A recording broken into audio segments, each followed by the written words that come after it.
Hello, and welcome to Breast Cancer Conversations, a podcast brought to you by SurvivingBreastCancer.org.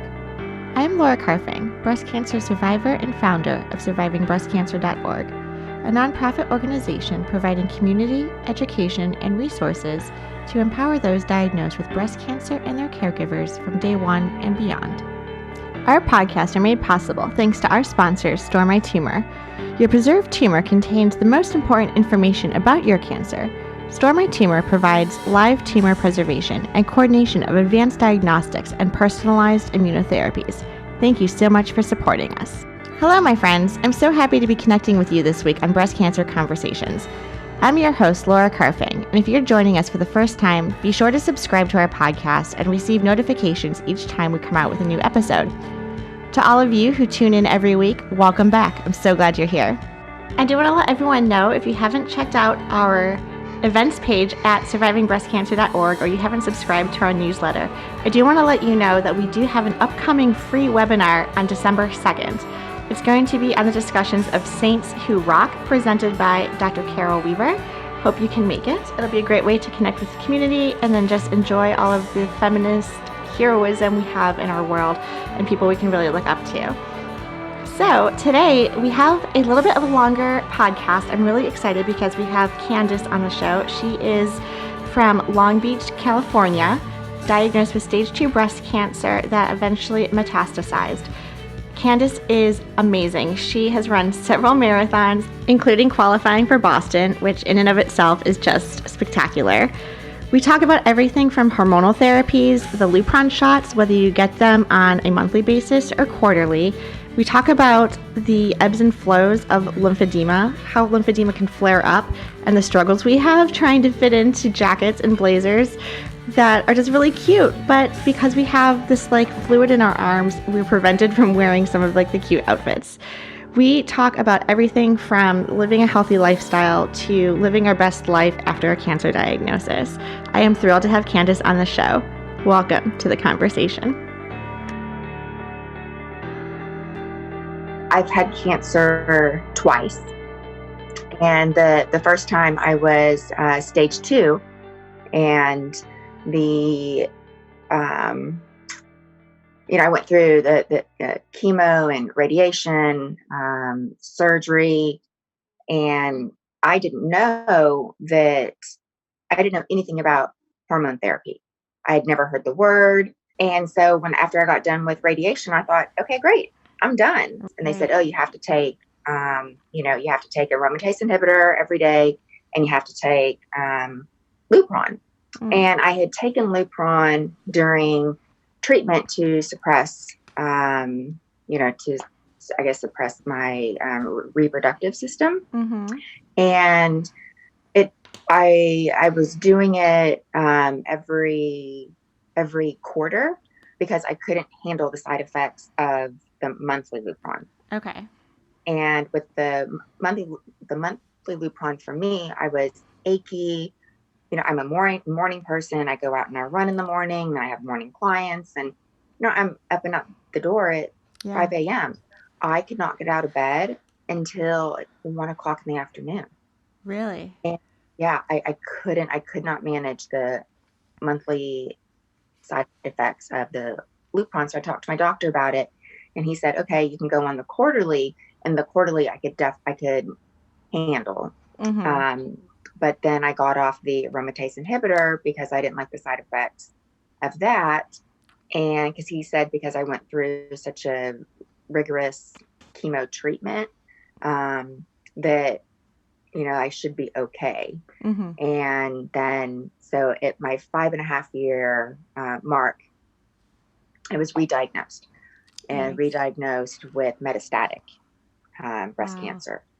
And I had a PET scan 6 months earlier, and the PET scan was clear. And then I was having a treatment on my arm with the lymphedema. Oh, I have that too. Oh. That was awful, isn't it? Oh, I'm so annoyed. I try and put on a sport jacket or different things, and I'm just too fat on just one side. It's annoying. Did you get treatments for it? So I do. When I have flare-ups and stuff, I'll go and get the massage therapies. I'm supposed to wear a sleeve all the time. I don't wear it all the time. I'll admit it. But, I try to, when I'm like working out, in terms of like just getting that blood flow and the pumping to go through with the lymph fluid, definitely when I fly. But it's just annoying that now we have this like lifelong thing we have to manage and deal with. And I love wearing like my rings and bracelets and jewelry and, cute shirts that might have a little cinch at the wrist or something. And now I'm just very cautious about it. I know everybody asks me if I'm left-handed because I wear my watch on my right hand or my And Exactly. I'm like, no, I'm not left-handed. They're like, well, why do you wear your watch on your right? I'm like, because I cannot have anything that is tight. I don't want it. Like, yes, I'm fearful of that. But the doctor gave me the sleeve, and the sleeve made it 10 times worse. Oh, wow. Interesting. It was awful. So I was going, I still go 3 times a week to have treatment on my arm. We do the pumping and then, to break up that scar tissue to where the scar was from the actual surgery. Yeah. But I can't figure out exactly what makes the flare up happen and then what makes it go away. I know things, I can use my dry brush and that helps. And, I do all these funny little concoctions in the morning, for inflammation. And, my friends just laugh at me, because I take it, it's almost like a shot of tequila, I like, oh my gosh, I need a chaser. Like, I can't handle it. Because it's awful. They're like, why do you do that? Right. I'm like, well, because I am trying to keep, any inflammation in my body down. Right. But going back to the swelling, I can't wear certain shirts. I can't wear certain jackets. And there's not really anything that I guess we can do about it, or at least I haven't come across anything that works, which it is frustrating. And I think that's part of the myth that I love dispelling when people think that breast cancer is just that active treatment phase, but that there's this really like longevity of, no, for the rest of my life, this is like something I'm managing. And it's a constant reminder and potentially a trigger depending on the day of the week. And so it's, a lot more serious, I would say, and something that, we're relating to right now. I know this is for our listeners and viewers, what I love about our conversations is that, okay, we just jumped right into it. I don't even think we did formal introductions, but it's like, okay, what type of breast cancer, what stage? Okay, lymphedema, let's talk all about it. So that's exactly how I host my shows. It's really just, so much conversation and, commonalities, asking each other questions as we're both getting to know each other. And, even though I do this weekly, it's always fun, I think, also for my listeners to find out more about myself, because my guests are always asking questions, or there's something that'll trigger something in my mind of like, oh my gosh, I remember that happening as well. So it's just such an honor to have you, Kandace, on our show for our Breast Cancer Conversations podcast. So I already have like a bajillion questions to ask you, and I'm sure you have a lot to ask me. But let's just start from the beginning, like your name, where you're from. My name is Kandace McMenomy, and I'm from Laguna Beach, California. Awesome. Thank you so much. And I know you mentioned earlier, too, that you are a 2-time breast cancer thriver, and that you had such an interesting story. I loved reading it and posting it on our website, and I'll link to it in the show notes and everything below. But you and I have a lot in common in terms of like living a healthy lifestyle, being incredibly active, and somehow, in our younger ages, getting diagnosed with breast cancer.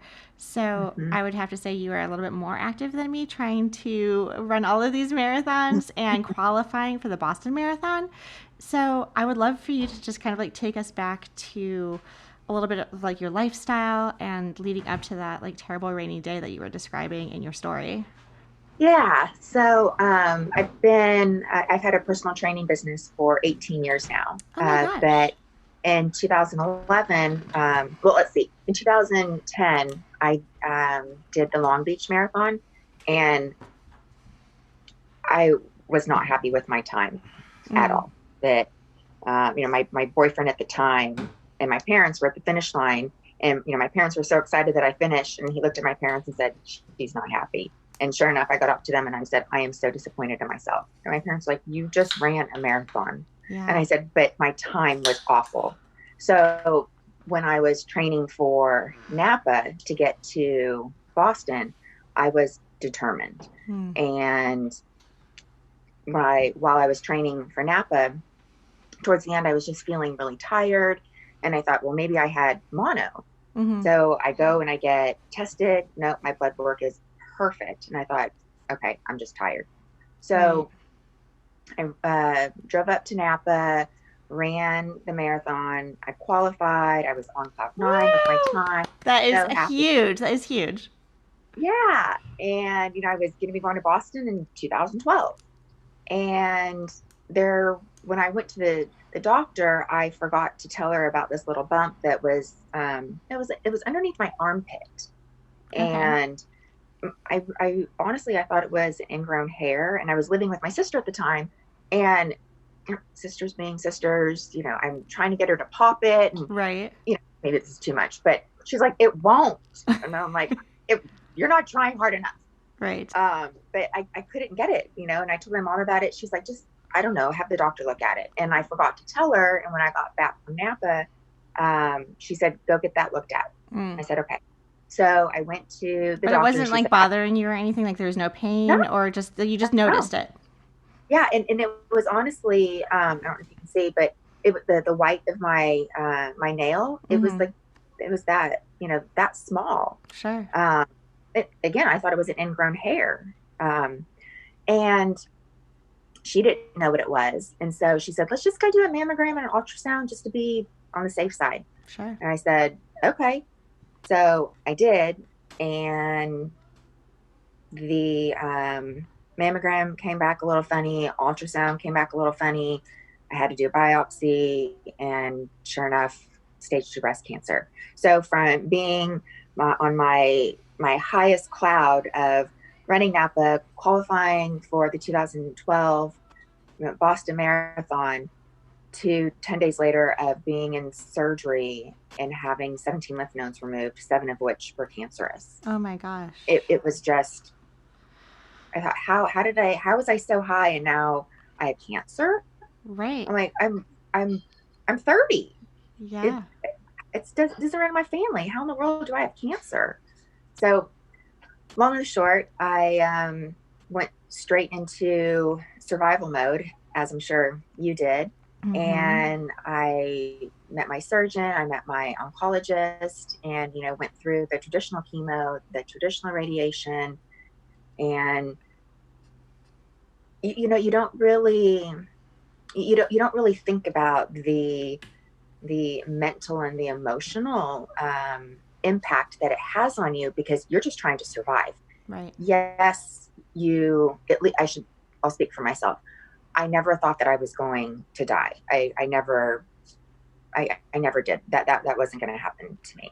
So I used my physical knowledge from being, in the profession to help me with the side effects of everything. But the mental and emotional part, I left out.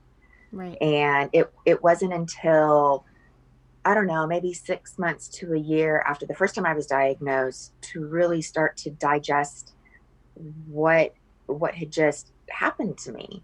Right. And because, all my peers are,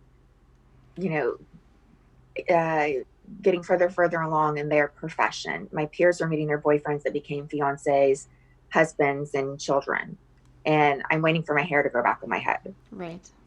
But again, you don't think about it while you're in it. It's not till after the fact where now you have to enter back into a professional arena that you have to, your world is still going on, but yet you're on Lupron, yet you're on this aromatase inhibitor, yet you still have your doctor's appointments, yet you still don't feel wonderful, and you still have to process everything that just happened. And I can look back, and I wish that I wish that I would have started therapy while I was going through treatment, but at the same time, one more appointment, I don't know if I could handle one more appointment. So it was always this back and forth, and I don't even know where I'm going with all of it now. But it was just I don't want to say it was unimaginable while I was going through it, Sure. but I didn't find that it was unimaginable until afterwards. Right. If that makes sense. No, it totally makes sense. I think you articulate that actually really well. I resonate with everything you just said. And even when you just mentioned when you go back into the professional world, like that was literally the transition of when cancer hit me. It was when my medical leave was up and I had to return to work.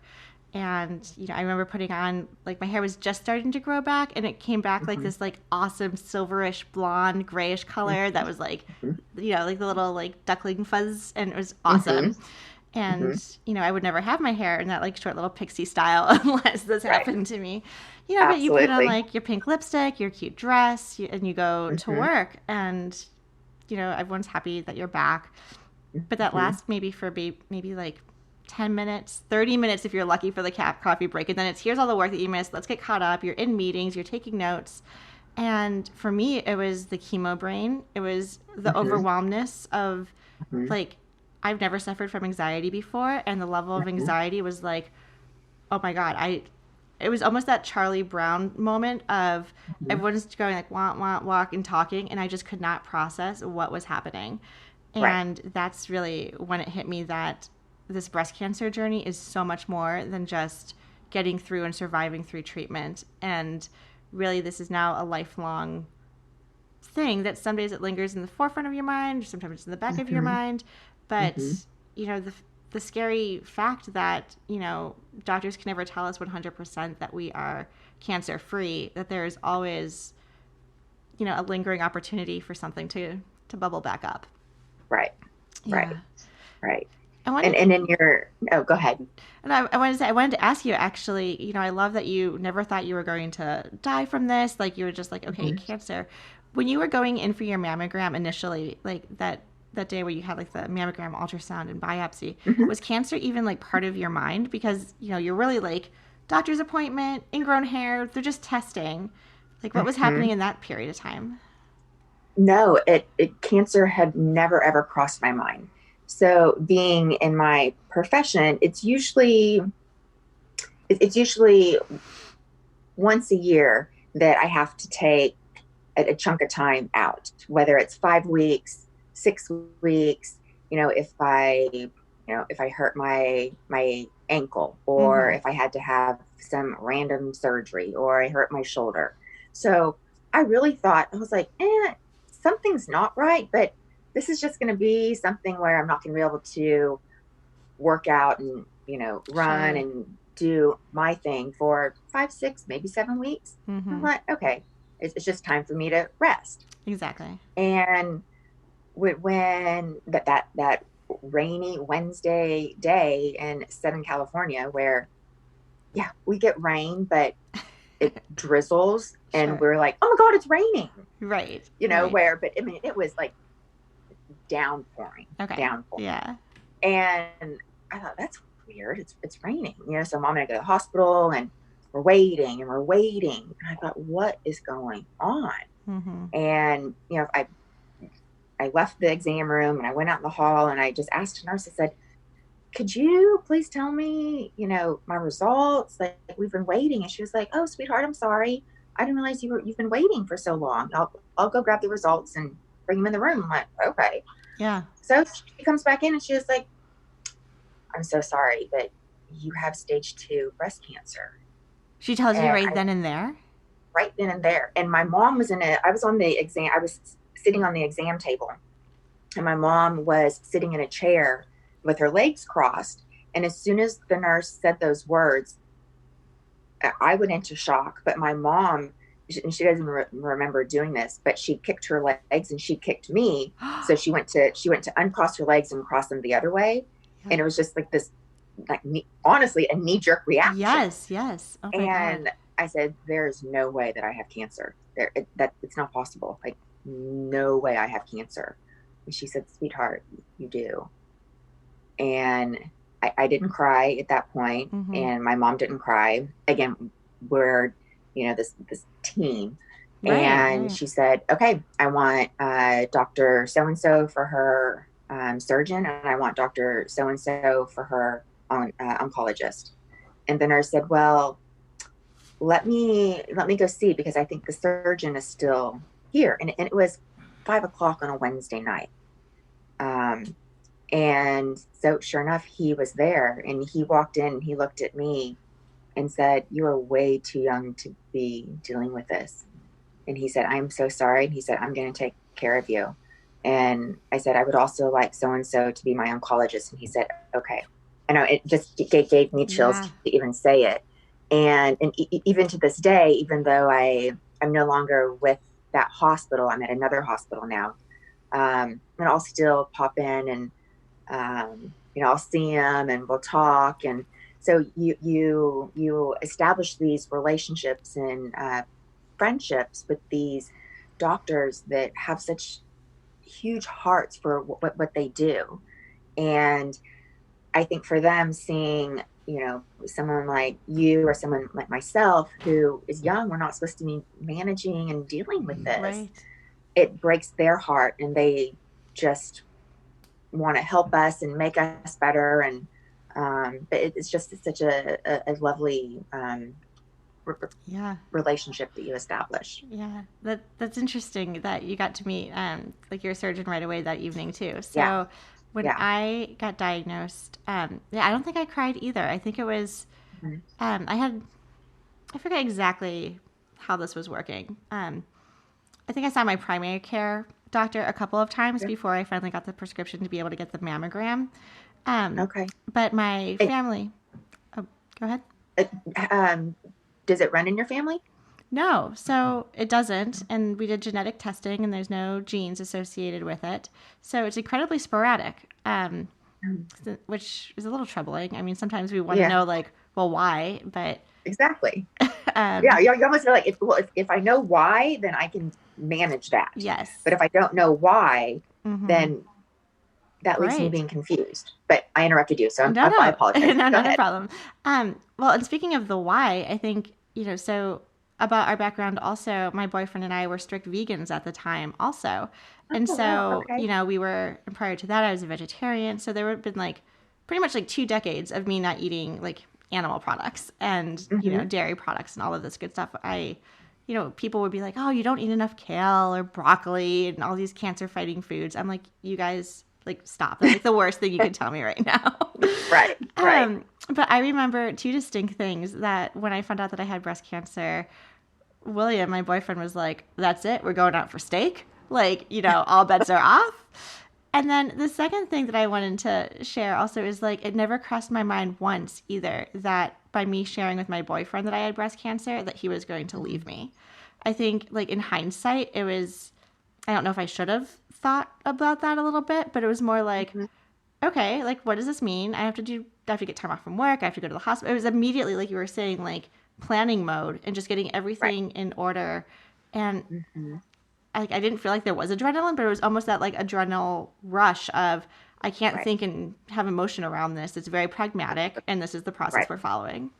Right. Right. Because if you allow yourself to be emotional, then you're going to fall apart and be a basket case, and nothing's going to get accomplished. Right. If you keep yourself together, then here's A, here's B, here's C. But in actuality, having, meltdowns and being emotional, I guess when it's appropriate, it's good for the body. Right. But I didn't allow myself to do that very often. Right. Right. It sounds like you didn't either. Yeah.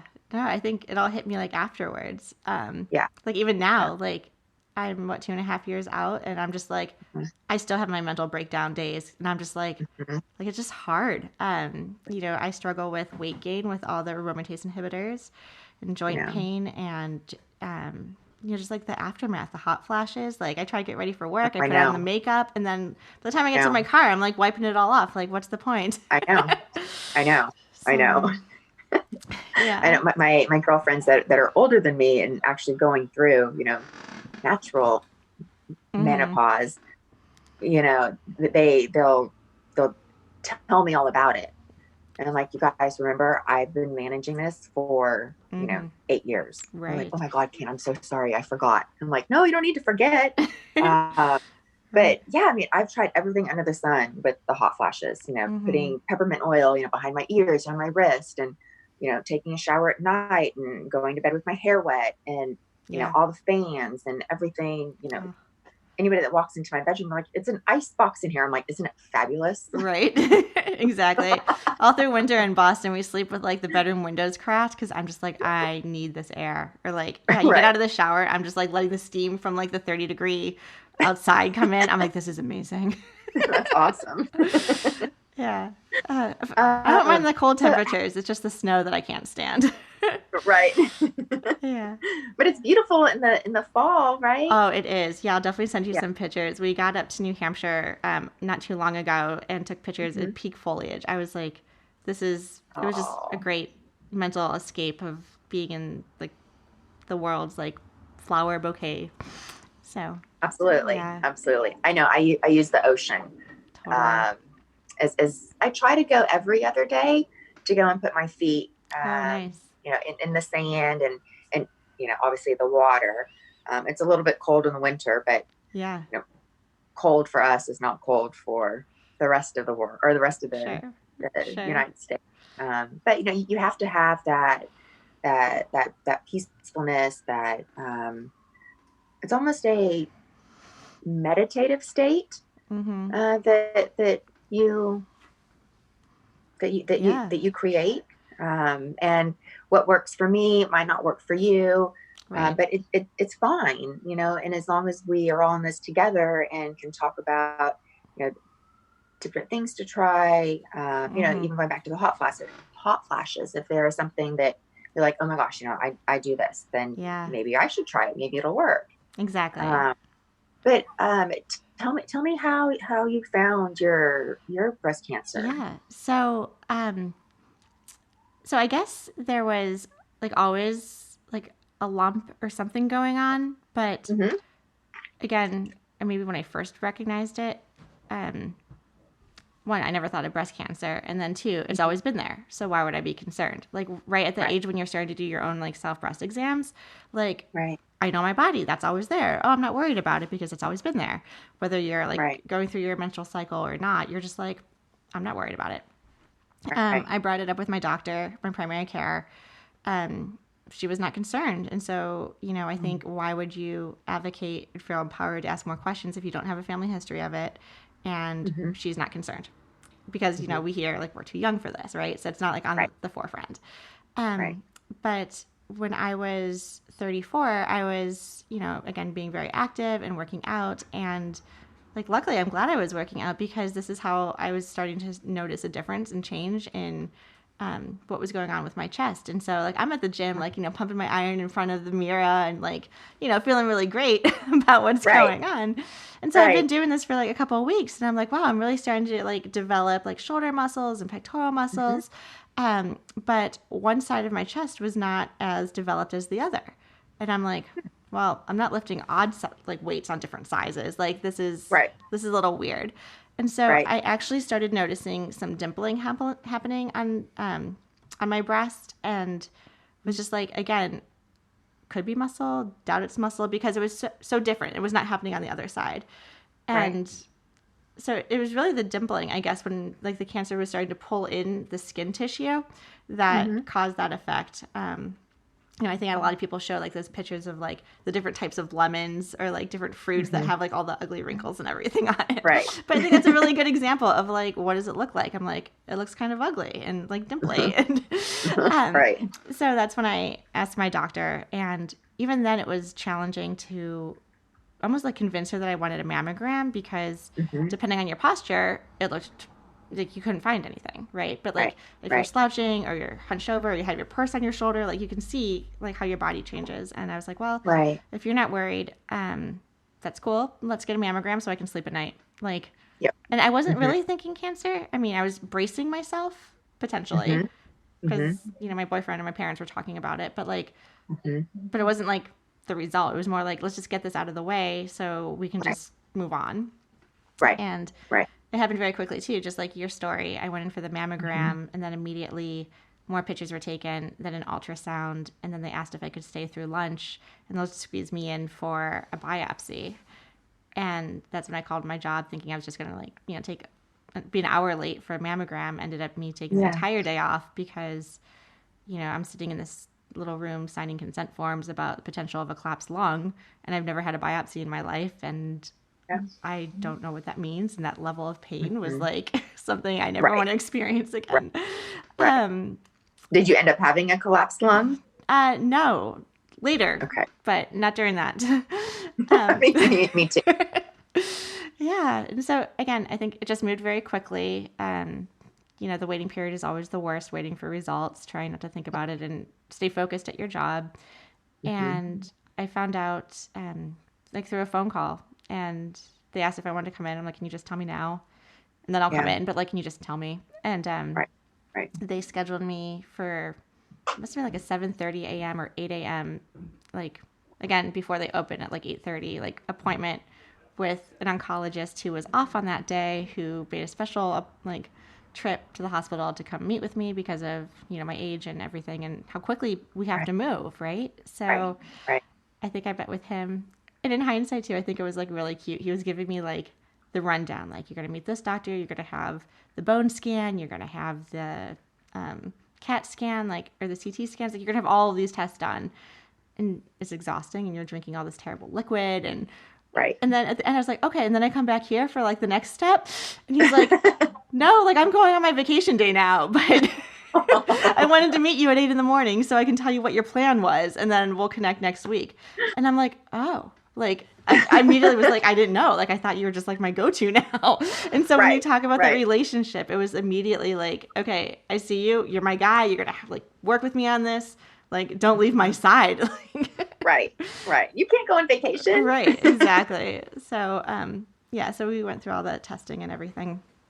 I ended up I did chemotherapy first to try and shrink the size of the tumor, and ended up being able to do a lumpectomy for my surgery, which I don't know the technical term. I need to look up the technical term. It's a double lumpectomy, when they do it on both sides, or it's lumpectomy with reconstruction. I don't know. I don't know. Yeah. I don't know either. So I guess you heard it here first. Double lumpectomy is a thing now. Wow. No, I'll look up the actual medical term for what procedure I actually had. And then I also had the full axillary node dissection because it did spread to my lymph nodes as well. Okay. And so that's why I get the little B after the number 2, because I guess size and number of lymph nodes. I only had 3 lymph nodes involved. I say only, but you just mentioned you had 7 of your 17? Yes, so I had 17 removed, and 7 of those were cancerous. Yeah. Oh, that's crazy. And so for our listeners too, also just to clarify, because this was news to me on the lymph node situation, that we all have different numbers of lymph nodes. So if you had 17 removed, did you have a full axillary node dissection? Do you know? I don't think I did. Okay. If I did, I don't remember. Sure. But I don't think I did. I think I just had the lumpectomy. Yeah. Okay. And then the 17 lymph nodes removed? Yeah. Okay. Mm-hmm. So I guess there's this thing called, and again, I have all the disclaimers at the beginning and end of my podcast because we're not medical professionals and we're just sharing. But I didn't realize this. So when you talk about the axilla, I don't know, I hope I'm pronouncing it right, axillary node dissection, is all of the lymph nodes underneath your armpit area, going up right before your collarbone area, kind of this whole area. And I'm still numb in that part, which is kind of interesting because I used to be super ticklish and now it doesn't even matter. Yeah. I know. But I guess everybody has different numbers of lymph nodes, and you don't know until surgery, when they go in and take them out. And I guess they look like little grapes on a vine. And, so all of my lymph nodes in that area were 14, of 3 of which were cancerous. Some other people have, up to 34 lymph nodes or they might have only 10 lymph nodes. And so everyone's body is slightly different. And so that was news to me, because not that it's ever a comparison game of like how many like lymph nodes do we have, but Right. you know, it's really just an arbitrary thing that we don't know until the surgery happens. And so afterwards it was like, okay, we did the surgery and here's your pathology report. And now we can actually tell you a lot more information about your staging. And I didn't realize how anxious I was even going into that meeting, because you're concerned about, did my doctor get clear margins around the lumpectomy? I don't think I'm mentally I can go through another surgery again.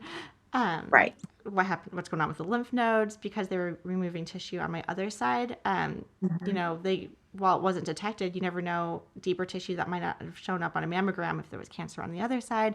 So I think there's a lot that I probably Googled too much, but there was a lot that, you know, was weighing on that pathology report and that follow-up conversation. Right. Yeah. Now, when you said that your hormone therapy is 10 years, Yes. So you have to be on the Lupron and then the aromatase inhibitor for 10 years? Yes. Because when I went through it, in 2011, they said that I only had to do it for 5 years. So I guess now it's different now. Yeah, so I think there's a lot of different options for people. You know, I've heard different things where you can be on like tamoxifen for 5 years and then graduate to, well, not graduate, but like move on to like a aromatase inhibitor for the latter 5. Some people are just on one of either tamoxifen or aromatase inhibitor for 5 years, and that's it. I think also, you know, given our age being under 40, we were taking an aggressive approach with everything that we were already doing anyway. So I think the initial plan is to be on it for 10 years. And, you know, I think we have an opportunity to look at it again when I hit that 5-year mark. I think I had to make a decision pretty early on whether or not I wanted to, like, you know, in terms of like fertility, decide if I wanted to have any kids or not. And so I'm probably not going to have any kids. Sorry to like break everyone's heart out there. At least biologically, there's other ways to do it, but at least biologically. And yeah, so I think my doctor was just trying to give me options to say, okay, in 5 years we could reassess, we could decide, you know, that's kind of what he felt comfortable of saying, we want you to be on this for a period of time before we even start any sort of, you know, fertility plan or reassess. Because sometimes too, as you mentioned, the side effects of a lot of these drugs really impact the quality of life. And you know, there's definitely days where I'm just like, I don't know how much longer I want to do this. Like, I do want to put it in a box, in a bag, and not be reminded about it every single morning when I have to wake up and take this lineup of medication. I know. Yeah. It's, we're faced with making so many decisions when we've been thrown all this shocking information. And it's like, yes, no, yes. I don't know. Right.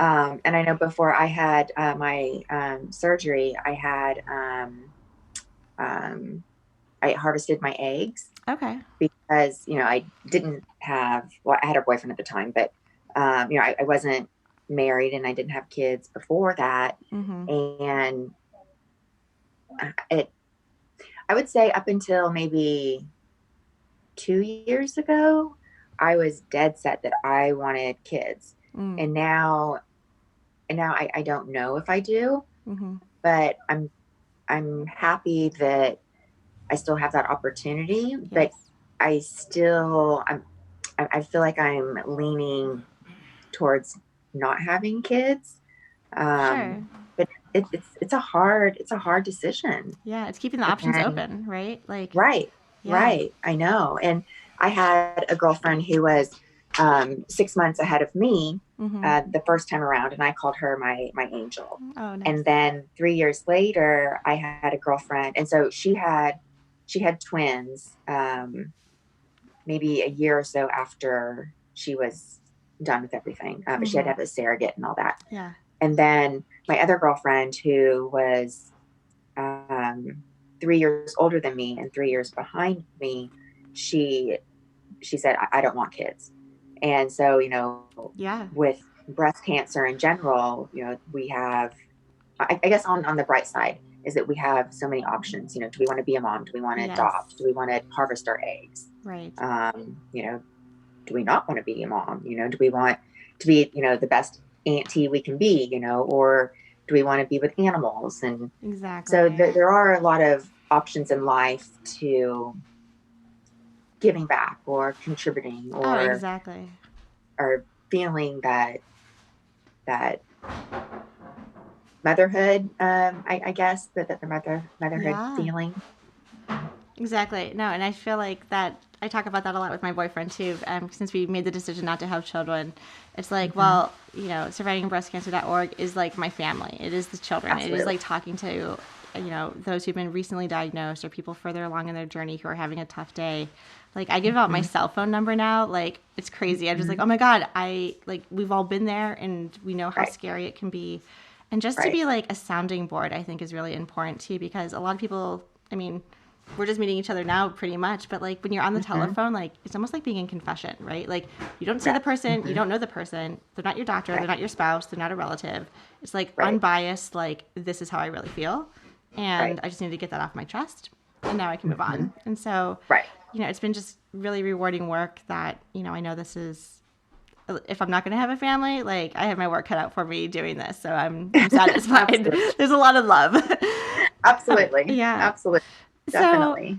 So, okay. So Definitely. you were mentioning all of this happened. You had your surgery. So you had chemo, surgery, and the radiation, or surgery first? I had, I harvested my eggs, then I had chemo, then I had radiation. I had complications along the way.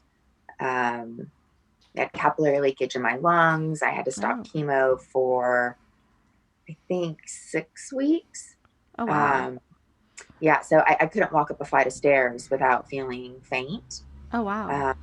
So it's like if somebody were to just punch little holes in my lungs, and then my lungs were bleeding. Like bleeding, like blood bleeding. Yeah. Like, wow. Okay. At least that's what I was told. Yeah. And so I couldn't breathe. I couldn't do anything. Wow. I couldn't even walk down the block. Okay. I remember being fatigued. Wow, that sounds much more like challenging. I remember like there's like 3 stairs to get into my house. And like I remember trying to be ambitious going grocery shopping. I'm like literally coming home with like 1 bag of groceries and I'm like, grocery bag is too heavy, the stairs are too heavy, like I just need to sit down, I can't find my keys, I'm gonna lean against the door. Like I remember being fatigued and but this sounds even like way beyond what fatigue would be if you have been diagnosed with, what is it called? Capillary leakage in your lungs. Okay. I've never heard of that before. Did you know that was one of the side effects? I think it was a side effect of one of the chemo drugs. Again, at least that's what I remember being told. And then they put me on 8 months of prednisone. Okay. To help with that. So it was either a week in the hospital or 8 months of prednisone. And we were signing the papers to go into the hospital. And my pulmonary doctor called my oncologist and said, no way. She's an athlete. You cannot put her a week in the hospital. She'll go, it's just not going to happen. Yeah. Put her under my watch and I'll watch her. So the oncologist signed off on that. I didn't have to go into the hospital, but then I had 8 months of prednisone. And with prednisone, most people, they gain weight from that. Right. And, because that's a major side effect. And I lost so much weight. Really? Yeah, it was weird. Even to the point where my doctors asked me if I was taking my medication. I'm like, yeah, I promise I'm taking it. They're like, well, I don't know what's going on. But anyway, so I got through that, but being a runner and I can't even walk half of the block. Right. I can't walk upstairs. It was not a fun experience. I remember that too, just to share a similar story. I was diagnosed in the fall, and so the majority of my chemotherapy was during the winter. And my boyfriend got me like one of these like amazing, like the goose coats that keep you like super warm in the winter Mm-hmm. because of the hot flashes too. I was like, I don't want to die of hypothermia because I'm sweating. Right. But you know, as to your point too, like you want to be out in nature, you want to like breathe fresh air, you want to be as active as you possibly can, even if it's like walking down the block. And there were just nights where it's like I would spend more time trying to put on my like socks and shoes and coat and bundle up to literally get to the edge of the block at the stop sign and be like, that was a good walk. Like, can we turn around now? And like the whole ordeal of just like mustering up that energy. Sorry, so continue. It really makes you appreciate things in life, or, you know, that maybe that we would take for granted, you know, before. It's like, wow, you know, I can go walk down to the ocean, you know, or I can take a drive to, you know, see the beautiful leaves turning. And, you know, everybody is so busy nowadays. But when I couldn't run and I could barely walk, and then kind of when I was recovering from that, you know, just walking and looking at all the neighborhood, literally stopping and smelling the roses. Right. I had no idea that the neighborhood that I lived in at the time, everybody had roses. Yeah. It was crazy. I was like, oh my gosh, everybody has roses and red doors. Yeah, and it's but, wonderful, you know, to like be present, right, and to like absolutely observe your surroundings and be appreciative and grateful for that. Right, absolutely, definitely. So was your chemotherapy stopped then while you were on prednisone, or was it just during like a 6-week period? It was just that 6-week period. When my lungs were really bad. And then originally I was supposed to have 9 rounds of chemo, but after we stopped the 6 weeks, then I ended up having, I ended up having a total of 12 rounds of chemo. Okay. Originally supposed to have 9. So I guess I had my 6, and then I had 6 more. Sure. Yeah. Yeah, but that wasn't fun. Oh, I had blood transfusions and all of that. And I guess you don't really think like how sick you are. Right. You know, people would say, oh yeah, you were sick. And I'm like, no, I was sick, but I wasn't that bad. Right. And they're like, no, Can, you were really sick. Yeah. I'm like, oh, okay. And then, you know, talking about it later on, even from, you know, a mental aspect or an emotional aspect, then it really dawns on you that, wow, you're really sick. Right. Or you really were sick. Exactly. Yeah. Yeah. I mean, again, with all the side effects of the chemotherapy too, there's days when you're like looking in the mirror and there was just be bags under my eyes, and you lose all of your hair, but also like your eyelashes and your eyebrows. And that's when I was like, I look pasty and sick. Yeah. Like I just look not good. Right. So. Right. And the makeup didn't help either because I would just melt right off anyway. So. Right. I know. So it was a terrible couple of weeks right there. But yeah. So fast forward a little bit to you're like on the aromatase inhibitors and you're hitting like your 5-year mark. Yes. So I had stopped the aromatase inhibitor, but I was still taking the Lupron every quarter. Oh, okay. And because I didn't like the side effects of the aromatase inhibitor, and my doctor at the time said, okay, well, I think I've mentioned this because your treatment plan was so intense that you can stop the aromatase inhibitor, but you have to take your Lupron. I said, fine. Can I ask which aromatase inhibitor you were on? I was on, if I heard it, I would probably recognize it. Exemestane? Or yes, thank you. Sure. Yeah. Are you on that one? I tried them all. And oh, you tried them all. So, oh, goodness. Yeah, I was, you know, my doctor definitely wanted to go the AI route versus tamoxifen, and I was having such negative side effects with, I think the other one was anastrozole, and then exemestane. And by the time we got to letrozole, I was like, we have to figure out a way to just make this work because I don't want to have to go on to tamoxifen. Not that there's anything wrong with tamoxifen. I just, after trying the gamut, I'm like, third time's a charm. We have to figure out how to make this work. Well, did you know that because originally they put me on tamoxifen, Okay. and when it first came out, it was a birth control Oh, pill in I think the late 70s okay. ish. And as soon as the doctor said that, I said, I can't take that. Mm-hmm. And he said, well, why? And I said, birth control does not work for me. It didn't work for my mom, doesn't work for my sister. Like it does not work with our genetic. Sure.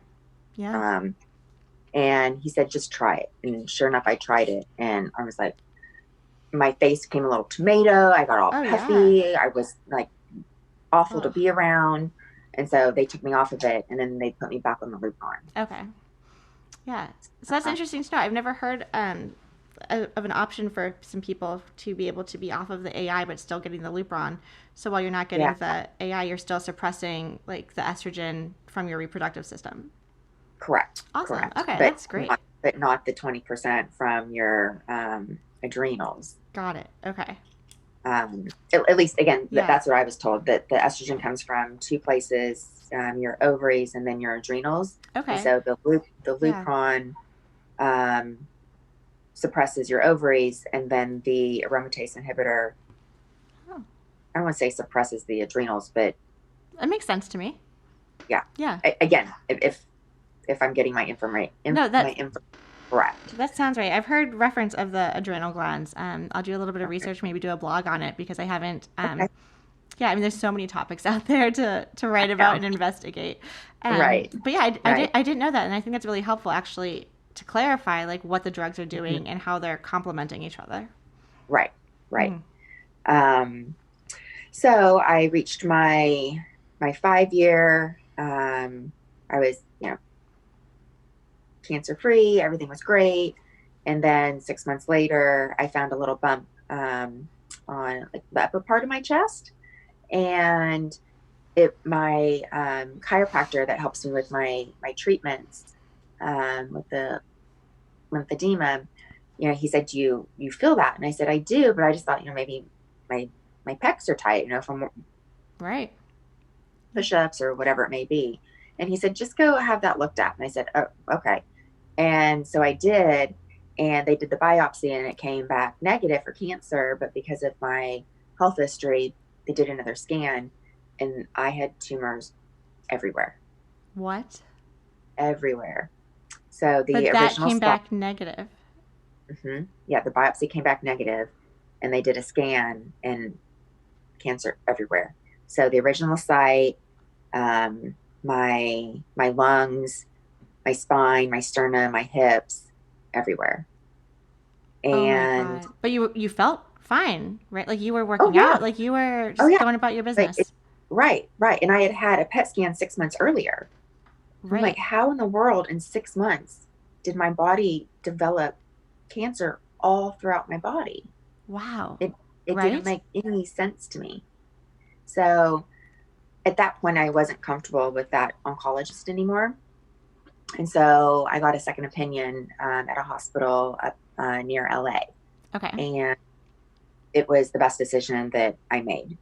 And I remember, so when I was going through cancer the first time in 2011, there was a chemo pill called Ibrance that was in clinical trials Yes. when I Hmm. was going through, the original bout, or Hmm. the first bout, whatever we want to Sure. call it. Anyway, so but because of the cancer that was all throughout my body was the same cancer that I had in 2011, then my new oncologist could give me the pill Ibrance that you take 21 days out of the month, you get 7 days off, and that I was going back on Lupron.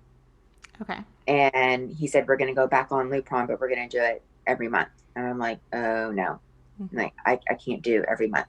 He said, let's try it. And I said, okay. So we started the Ibrance, and the first month I was nauseous. The second month I was super tired, and the third month I had really bad headaches, and then the fourth month I was fine. Okay. So, and that was October of 2016. Hmm. So I'm still on it. So I've been, so going back to the Lupron. So we Yeah. tried the monthly Lupron, and again, wasn't getting out of bed until 1 p.m. And I said, I can't do this. And he said, okay, well then we have to look at other options. Other options are taking out your ovaries. And I said, well, what are the side effects of that? Right. And he said, your hot flashes could get better. Your hot flashes could get worse. I said, well, how do I know what's going to happen? And he said, we don't have a way of knowing that. It's just you're going to have to guess, or not guess. Like wait and see almost. Like pretty much. Yeah. Right. Mm-hmm. So I had my ovaries removed, and my hot flashes actually decreased. And so they weren't as intense, which was amazing. But still have them.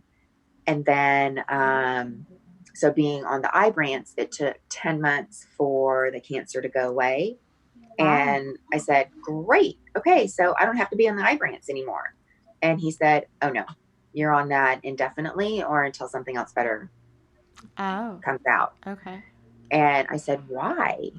I said, but I don't have, I'm back in remission. I don't have, my cancer's not active right now. Right. And he said, we don't want it to become active again. And now because you had stage 4 or metastatic breast cancer, no, you're on this indefinitely until something else comes out. Okay. And I said, okay, well, that's my plan then, I guess. So it was 10 months from when you started Ibrance to getting like clear scans and being back in remission? Correct. Mm-hmm. Is that considered like fast or normal, or when you talk to other women? Like, I have not, and I never, it never even dawned on me to ask if it was fast, slow, or on track. No, it's just an interesting time lapse of we're always talking in terms of like how many appointments we have or treatments, and so you're like, right, I'm going to be on Ibrance for 10 months, and this is something to look forward to. But I'm sure just like everything in this space, it varies by person with different side effects and all of that. So, but congratulations, that is really great. I'm so glad you were so responsive, or your body was so responsive to that line of treatment. Yeah, thank you. And so during that time too, I mean, gosh, I love these conversations because now I'm just like, okay, Ibrance and stage 4 and metastatic, but also like the ovaries. I want to ask about the ovaries because that's a question that we talk about a lot actually. And it's, kind of dovetailing our earlier conversation about fertility and harvesting your eggs or not harvesting your eggs and getting pregnant after a cancer diagnosis. So I've had a couple of people on the show on like both extremes, right? So there's this other woman, and I'll have to find the link to her podcast, but she was wonderful. Crystal, I believe her name is. So if you look like on the podcast for Crystal, it'll be her show. And it was like the best thing that she ever did, right? Like she got rid of like the full, I think, hysterectomy. Actually, I think it was a different name. It was like the uterus and the ovaries, like sorfoplunk. Very long word. But anyway, she was like thrilled about it. Like, love it. Is feeling great. Loving life. Doesn't look back on like, no remorse about, having kids naturally. Like, she's just on cloud 9, and I love that energy. I brought up the question of having mine removed with my oncologist because I was hoping to not have to take these pills every day. I'm like, if I could just do this as an alternative, that would be great too. But I think, actually, so many light bulbs coming full circle. He was like, no, you would still have to take the letrozole. And now that makes so much sense. So even if I had my ovaries removed because of the adrenal glands, I would still need the letrozole. So, God, we're coming like full circle here. This is so great. So one of the things that really scared me, though, about having my ovaries removed, I mean, granted, we're already in like medical menopause, but actually being in like a permanent state of menopause then. I mean, clearly you're an athlete, you're a personal trainer, or in the fitness business. You look incredible. You look super toned and healthy. Like, what advice or how have you maintained that level of health while also going through all of the side effects of menopause, bone loss through the treatments, losing muscle mass, etc.? Do you have any like tips or advice on how to maintain that balance? My biggest thing to tell everybody is just be consistent. That every day is different. Some days you're going to have a ton of energy. On those days, get out and run and walk, do your Pilates, do your strength training. And then on days that you don't feel great, maybe just stretch or do a light yoga class or just take the day off. Sure. But consistency is absolutely the key. Awesome. Not only to keep, your muscle mass, because even, females that aren't going through what we're going through, they're going to lose muscle mass as they, as we all get older. Sure. But if you don't stop, then you're not going to lose it all. Right. So, and then try to have to go back and create it again. Yes. So I think I'm in the latter phase. Right. I'm in the I need to go back and create it phase. Right. Which is a lot more work. Oh my God. Tell me about it. Yeah. So I would say, to everybody, just be consistent with it. But really listen to your body. And again, on the days that you are tired and low energy, go for a walk, or just stretch. We all have our, TV shows that we watch, or podcasts that we listen to, or whatever it may be in our downtime. But if you're just sitting on the couch, or I don't know, running around the house doing, like laundry and this, that, and the other, just sit down for 5 minutes and stretch. Yes. Or while you're watching your TV shows, stretch.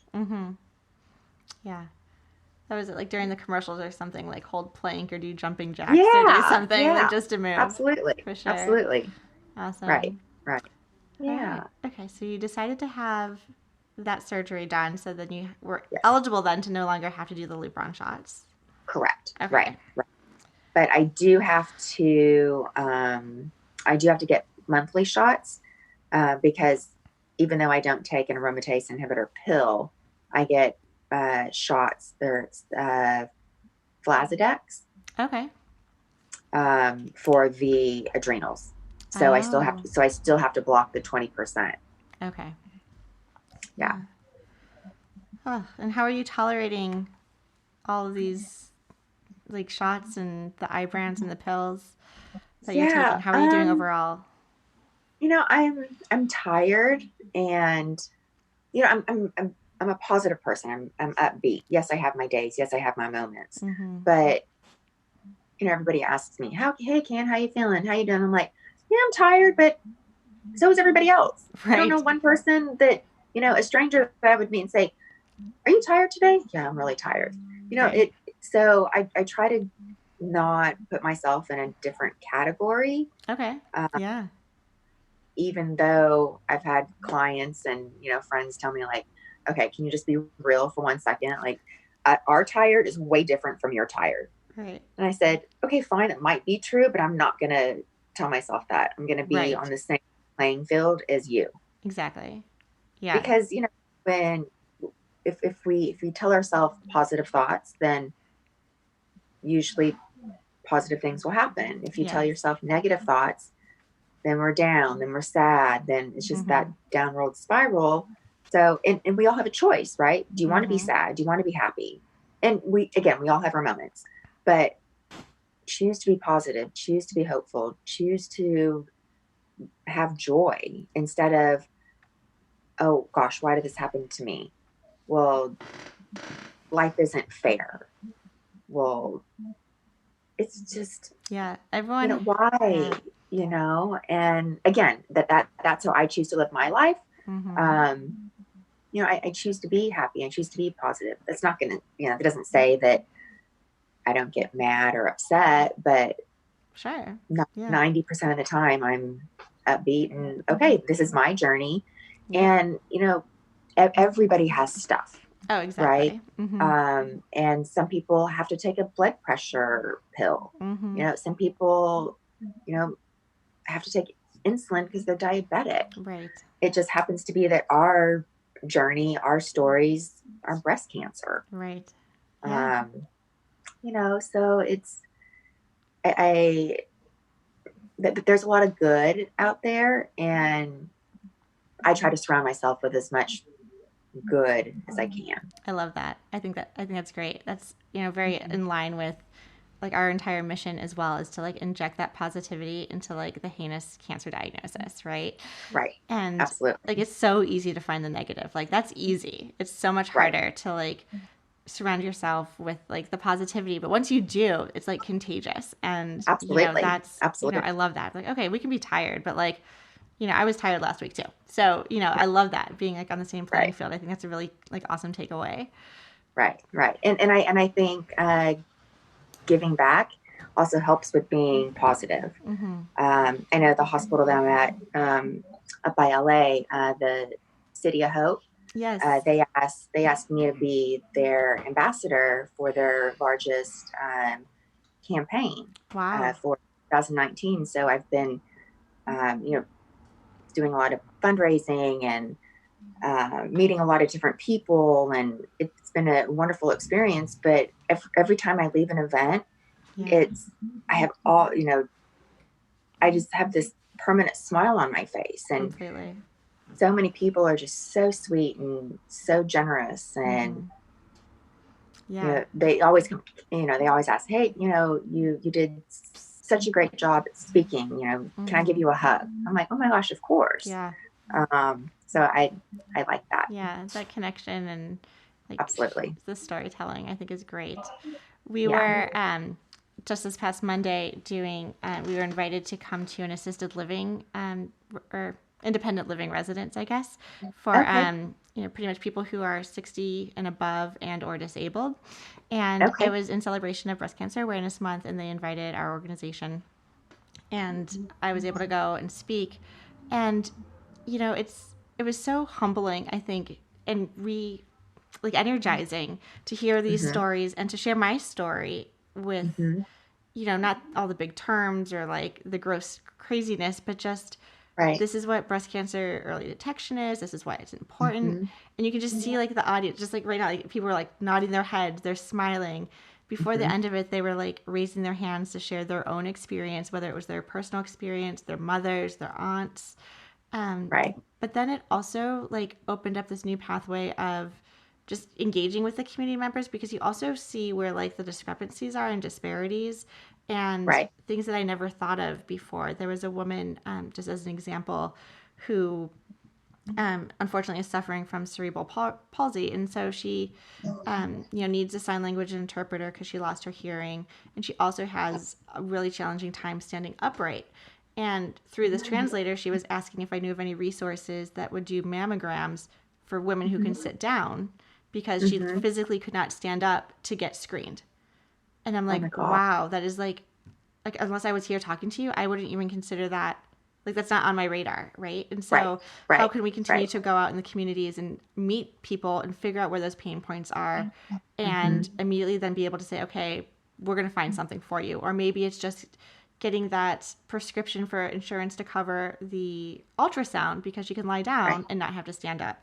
But everything is Right. like a fight, right? Like you can't just like go to the doctors. It's like talk to Right. the doctor, talk to the insurance company, talk to this, get like transportation coordinated. Right. But again, I think you're absolutely right. The giving back brings a lot of joy. Mm-hmm. Mm-hmm. Yeah. Absolutely. Absolutely. Huh. So I have to Yeah. know, since your qualifier for the Boston Marathon, did you ever end up running the Boston Marathon? So I couldn't run 2012. Okay. And they wouldn't honor my 2011 time because I physically was not in Boston um, to be there, to give them my bib to say I can't run this year because X, Y, and Z. Oh. But so I ended up running in 2013, and I raised money for Dana-Farber because Wow. I run with a group of, oh gosh, I'm not exaggerating this. There's got to be 45 of these, 45 gals in the community that Mm-hmm. run. Now, not, we all don't run together, we're not this herd, Sure. running down the street, Monday through Sunday, there's all different times and different places where we meet. But it's such a great, great group. Anyway, Awesome. so a bunch of the gals were going to be running Boston 2013. And they said, Ken, you should go. And I said, well, okay, in my condition, I cannot qualify to go and run. And one of them said, no, right, we'll help you raise money for Dana-Farber. Yeah. So that's what I did. So I was able to go with them. Yes. And then I met I met a handful of gals through Dana-Farber, and we all ran together. And Awesome. yeah, so that was a great was experience. that the year of the marathon bomb was 2013. Yes. So Correct. I remember that because I was here in Boston and I was Yeah. probably watching you and cheering you on. And yeah. I'll let you continue because you ran that marathon. I did, and it was my first race back, and so Boston was going to be the last chapter of my cancer book, and then I was going to take the book home and throw it in the ocean, and I was going to be done. Sure. And so I wasn't running it for a time, so I was just running it to run. Mm-hmm. And I remember being out there and enjoying everything and stopping and, eating all the snacks. I'd have my hand, the candy jar, and I'd pick one and didn't like that one. And I'd put it back. And, sure. So then at mile 16, I was like, okay, we now need to run. Like, we still have 6 more miles of this. Like, yeah, I'm getting tired. I've met a lot of great people. I've been in all the porta potties, but yep. I need to go now. Right.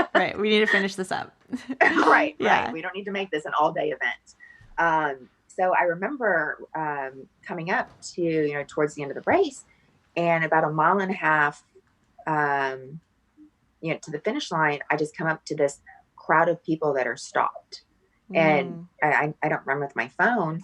And I thought, oh my God, why are we stopped? And none of us knew what was going on. We started to hear the helicopters, and I thought something weird is going on. Yeah. So I asked somebody that was standing next to me if I could borrow their phone to call my mom, because my mom and her girlfriend, my aunt and uncle, were at the finish line.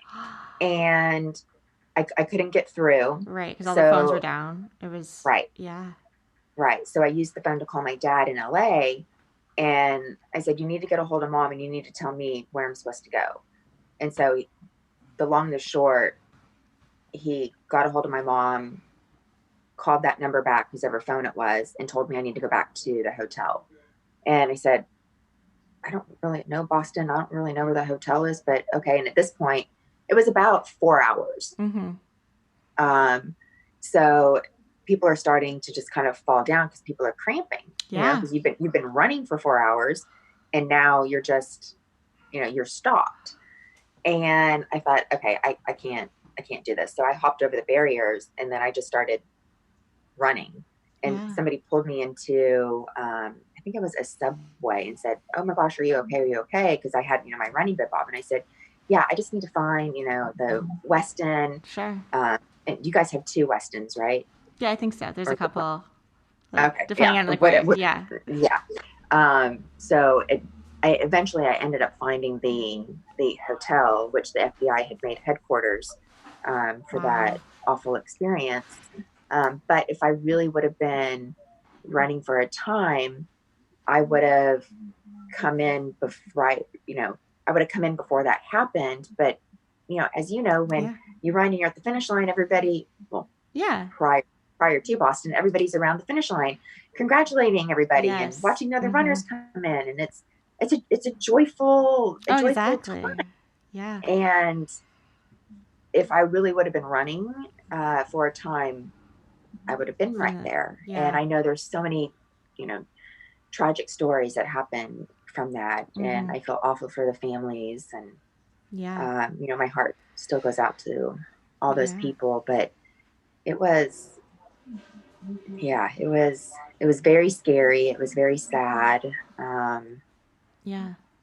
But I have not run Boston since. Right.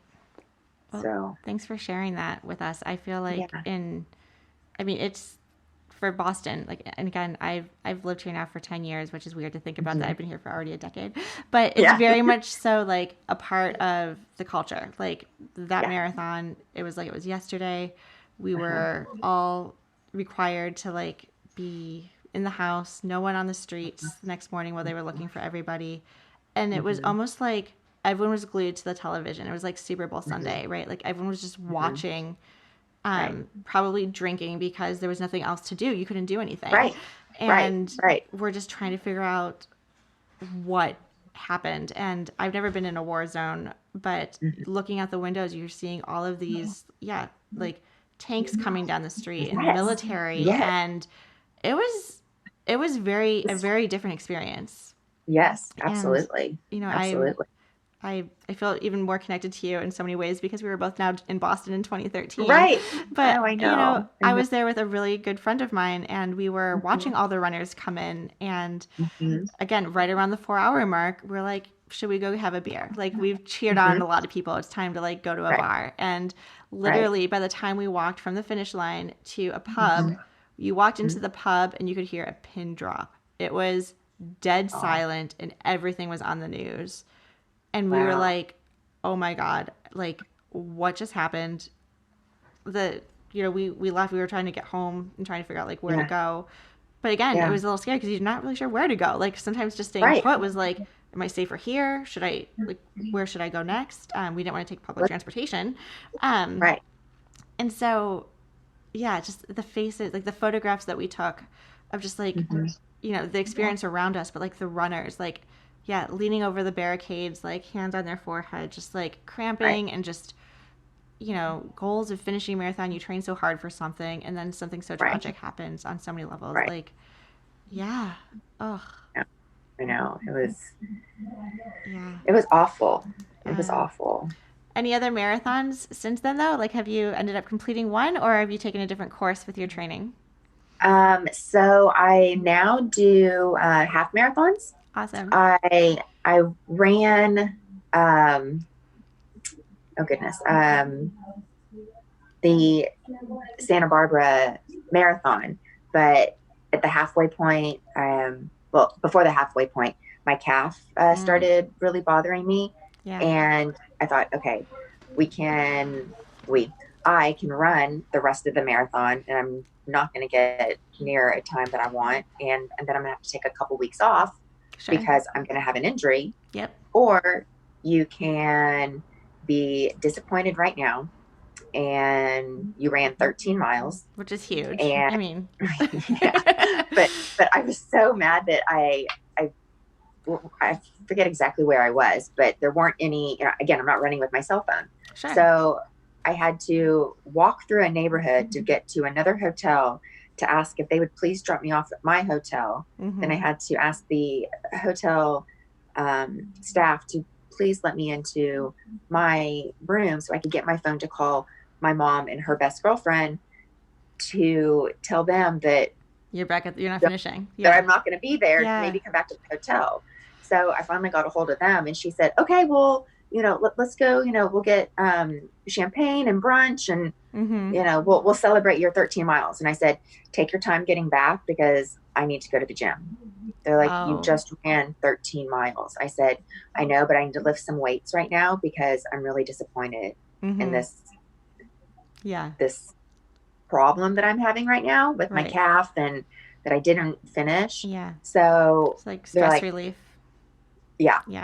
So they said, okay, we understand you. We got it. We'll take our time. We'll meet you back in the hotel lobby in 2 hours. You go work out, you shower, you do your thing. Super. And I said, okay. So 2 hours later, I met them. They're like, are you good? And I said, I'm good. Let's go celebrate now. Oh, I know. I'm the same way. I love so many things. So I just started running marathons after my diagnosis. So prior to cancer, I was doing like the half marathons, and a marathon was always like a bucket list item, but never really it was never really happening. But after having cancer, I was like, okay, bucket list item. Like we are just no excuses. Let's just do something phenomenal as if going through all this treatment and coming out of it still alive wasn't phenomenal enough. I was like, let's go run a marathon. And I'm sure you know them on social media, but there are these, actually 3 girls, but 2 of which we all decided to do the Chicago Marathon together. And it was just like my hometown. I was so excited. It's a flat course, could not wait. I trained for it. My time was ridiculously slow, but I ran, we had so much fun, and I crossed the finish line, and that was just awesome.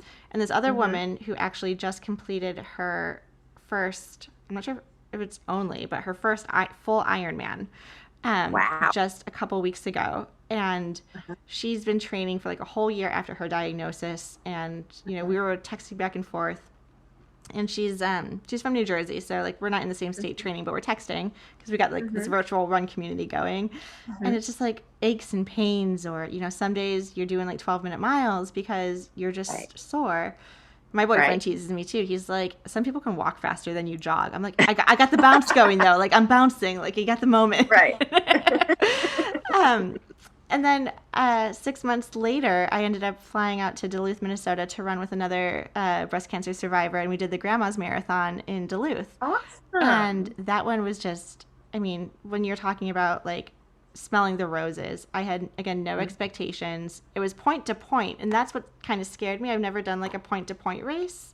Right. And, you know, Chicago was a loop. So I'm like, well, at any point I can just kind of like, you know, jump on the subway or cross over and like get to the finish line. Like I wasn't too concerned, but point to point, like 26 miles is like, you know, even if you end up walking, that's still a long time to walk.